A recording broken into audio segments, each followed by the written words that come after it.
Hello friends, welcome to Shaurashri vlogs. ముందుగా అందరికీ వైకుంఠ ఏకాదశి శుభాకాంక్షలు. ఈరోజు నేనైతే మాగుంట లేఅవుట్లో ఉన్న శ్రీ ప్రసన్న వెంకటేశ్వర స్వామి టెంపుల్కి వెళ్ళాను. ప్రతి సంవత్సరం లాగా ఈ సంవత్సరం కూడా గ్రాండ్గా స్వామివారిని అలంకరించారు. ముందుగా మీకు మీ కుటుంబ సభ్యులందరికీ స్వామివారి ఆశీస్సులు పొందాలని మనస్ఫూర్తిగా ప్రార్థిస్తున్నాను.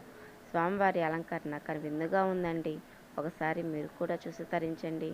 మన మనసులో ఎటువంటి స్వార్థం లేకుండా శ్రీ వెంకటేశ్వర స్వామిని స్పర్శించినట్లయితే మన కోరిక తప్పకుండా నెరవేరుతుంది.